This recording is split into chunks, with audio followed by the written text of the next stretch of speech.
Assalamualaikum warahmatullahi wabarakatuh. Perkenalkan, nama saya Atril Lestari dengan NIM 11210251000056. Saya akan menjelaskan mengenai review buku yang berjudul Filsafat Teknologi dari Pemikiran Don Ihde.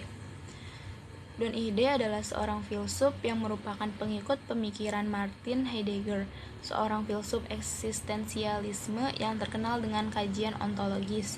Bermula dari Heidegger yang menempatkan teknologi sebagai persoalan ontologis dan Jedewey yang memasukkan teknologi wilayah praksis, filsafat yang mempertanyakan ada dari sesuatu, dan kajian fenomenologis, yaitu kajian tentang pengalaman manusia dalam memaknai dunianya. Dalam Being and Time 1927, Heidegger mengatakan dalam dunianya, Dasein atau manusia selalu melihat tiga hal. Pertama adalah alat-alat atau Vorhandenes, kedua adalah benda-benda yang bukan alat atau Vorhandenes, dan ketiga adalah orang-orang lain. Vorhandenes secara harfiah berarti siap untuk tangan, yang menurut Heidegger berstruktur supaya atau untuk. Contohnya itu komputer untuk mengetik tugas kuliah para mahasiswa. Menurut Heidegger, kata teknologi berasal dari kata Yunani, yaitu tekne, yang artinya bukan hanya aktivitas dan keahlian menukang dengan tangan, tetapi juga seni pikiran, the arts of the mind, dan seni halus, fine arts. Tekne dihubungkan dengan epistem dalam Yunani kuno. Kedua kata tersebut melibatkan pengetahuan.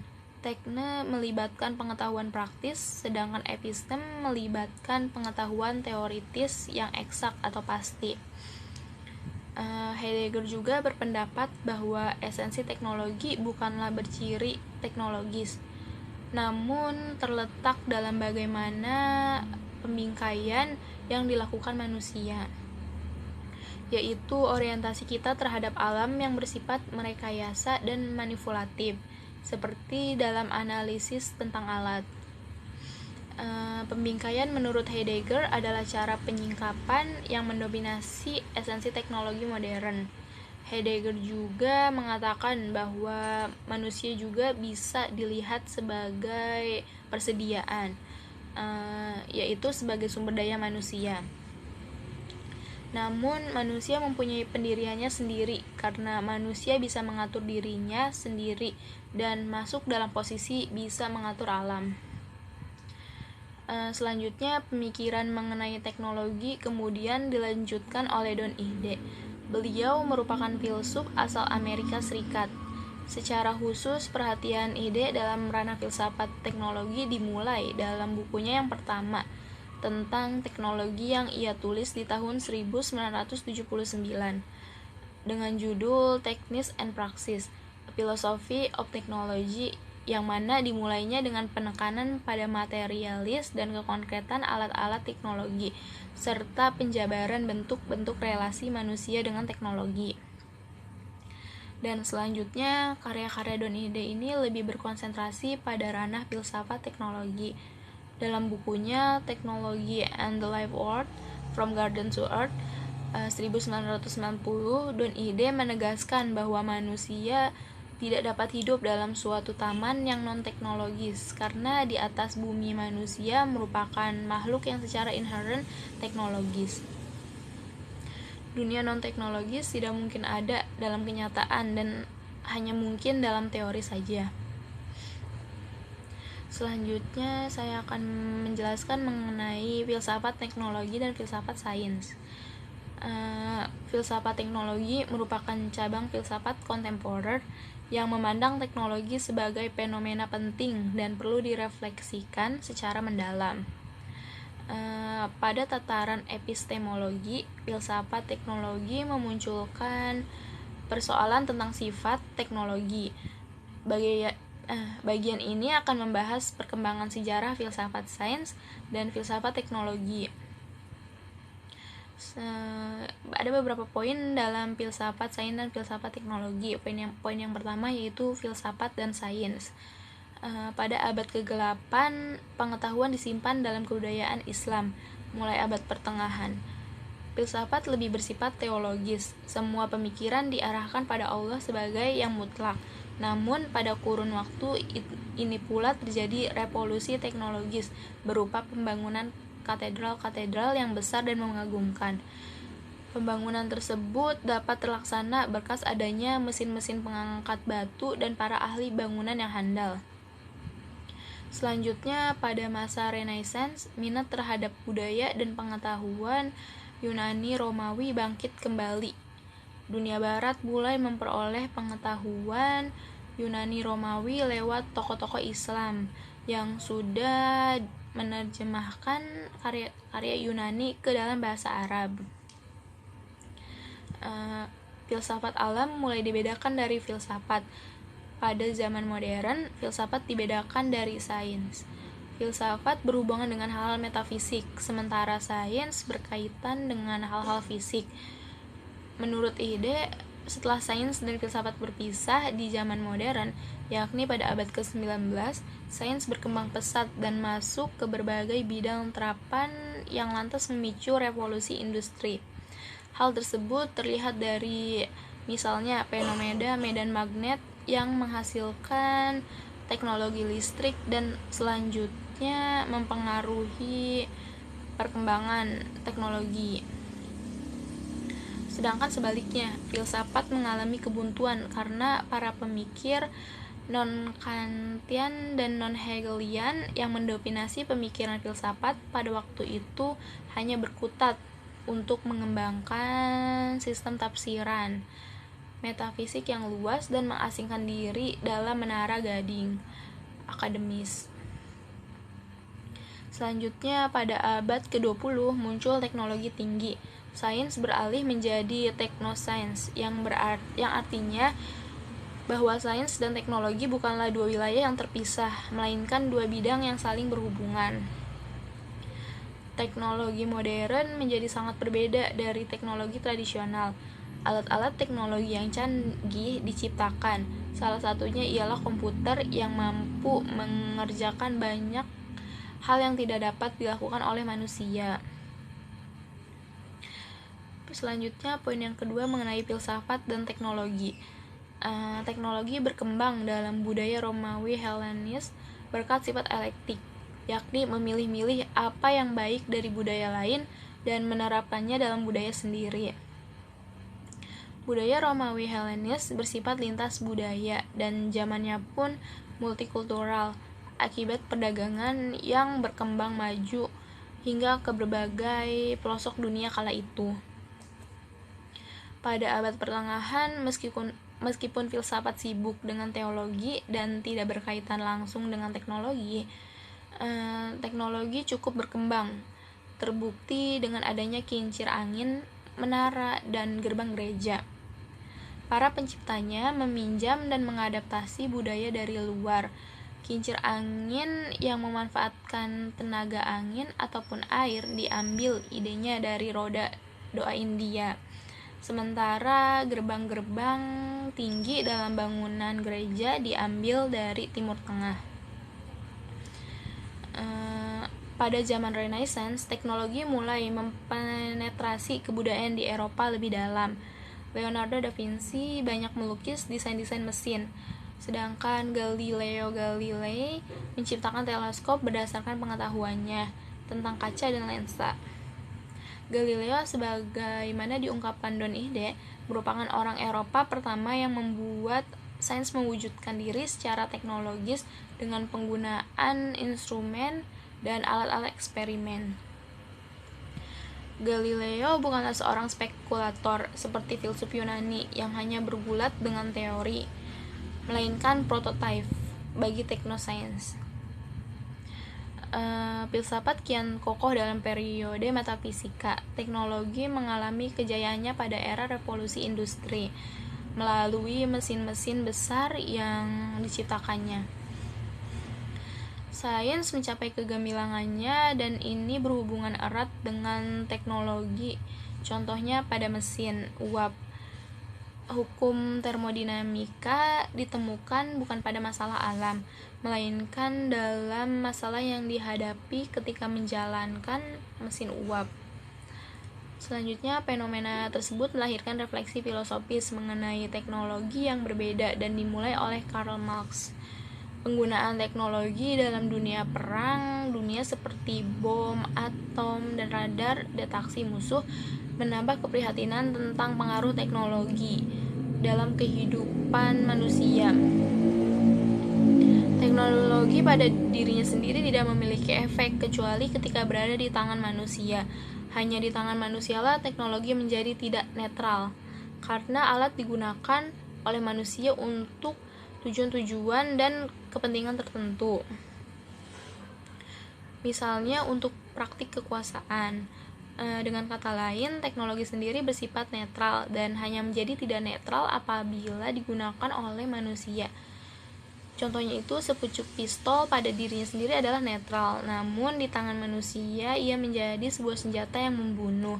Yang membunuh bukanlah pistol tersebut, melainkan manusia.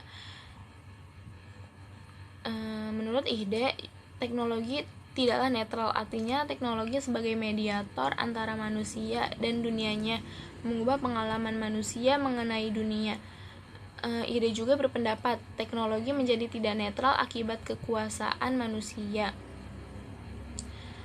Selanjutnya, poin ketiga, yaitu filsafat teknologi dan pemikiran Don Ihde.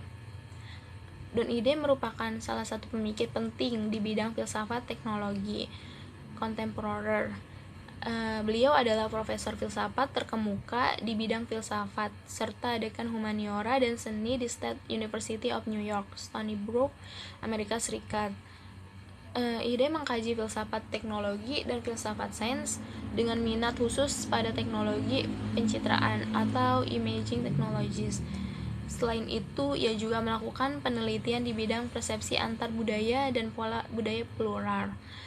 Karya pertamanya mengenai filsafat teknologi dimulai lewat bukunya yang berjudul Techniques and Praxis: A Philosophy of Technology pada tahun 1979. Dalam filsafatnya, Ihde menekankan materialitas dan kekonkretan alat-alat teknologi. Ia menyebut dirinya sebagai seorang materialis fenomenologis. Sebagaimana diakuinya sendiri, ia bukanlah seorang distopis yang menekankan bahwa teknologi netral semata-mata maupun seorang utopis yang berpandangan bahwa teknologi bersifat otonom dan berjalan melalui hukumnya sendiri. Ihde menyoroti hubungan manusia dan teknologi yang diperantarai oleh instrumen, serta ketertanaman teknologi dalam budaya. Budaya dianggap multikultural. Alat-alat teknologi dipandang sebagai instrumen budaya dan instrumen saintifik. Dalam definisi yang dikemukakan Ihde, teknologi memiliki 3 ciri. Pertama, komponen konkret, yaitu materi. Kedua, aspek penggunaan, yakni aspek praksis. Dan yang ketiga, hubungan antara alat-alat teknologi dan manusia yang menciptakan, menggunakan, dan mengubahnya. Menurut Ihde pula, teknologi tertanam secara kultural. Budaya yang berbeda menggunakan teknologi dengan cara yang berbeda, dan dengan demikian membentuk budaya itu juga. Contohnya, budaya yang menggunakan peralatan makan seperti garpu dan sumpit, masing-masing akan membawa corak budaya yang berbeda. Penggunaan teknologi oleh manusia telah memunculkan revolusi teknologis yang amat besar, ditinjau dari aspek waktu, ruang, dan bahasa yang masing-masing disebabkan oleh jam, peta atau lensa, dan tulisan. Penciptaan alat-alat tersebut turut mentransformasi cara pandang manusia terhadap dunianya. Ketiga artefak teknologi tersebut disebut sebagai representasi atas entitas alamiah yang berkaitan dengan waktu, ruang, dan bahasa, serta memediasikan manusia dan lingkungan sekitarnya. Selanjutnya, poin yang keempat, pendekatan Don Ihde dalam filsafat teknologi. Teknologi bisa didekati dari berbagai perspektif, secara epistemologis, etis, antropologis, dan metafisis. Pendekatan yang dipakai Ihde adalah fenomenologi. Ihde mengkaji fenomena teknologi dan bukan dampak teknologi. Ia ingin menghindari interpretasi teknologi yang terlalu ekstrim, baik dari segi teknologi sebagai utopia maupun teknologi sebagai distopia. Latar belakang ide adalah lintas disipliner dan saintifik. Ia menggunakan model persepsi dan praksis untuk filsafat teknologi dan filsafat sains. Dalam tulisannya, ide menunjukkan melalui analisis fenomenologis bagaimana penggunaan teknologi dalam hubungan manusia dengan teknologi bukan hanya mempengaruhi penjelasan kita mengenai alam, yaitu tentang sains, melainkan juga pemahaman diri dan realitas historis. Fenomenologi ide dapat dikatakan klasik karena masih menggunakan pengalaman intuisi dan mencari kompleksitas pengalaman. Namun fenomenologi ide pun telah melampaui fenomenologi klasik dalam arti menjadi pasca fenomenologi, yang dimana pasca fenomenologi ide juga bersifat pragmatis karena selalu meneliti sesuatu yang konkret dan melibatkan pengalaman kebertubuhan ala Merleau-Ponty dan Husserl-Aher. Ide juga pernah menyebut pendekatannya sebagai fenomenologi eksperimental karena sifat praksisnya. Pendekatan ini juga bersifat relativistik, yaitu tidak melihat subjek dan objek sebagai terpisah. Poin yang kelima, filsafat sains baru. Sains baru mempertemukan filsafat teknologi dan filsafat sains. Filsafat sains baru lebih cenderung ke arah praksis dan menghargai kebertubuhan manusia daripada filsafat sains selama yang teoritis. Filsafat sains baru lahir dari ketidaksetujuan akan cara pandang sains lama yang lepas dari kebertubuhan, idealistik dan abstrak.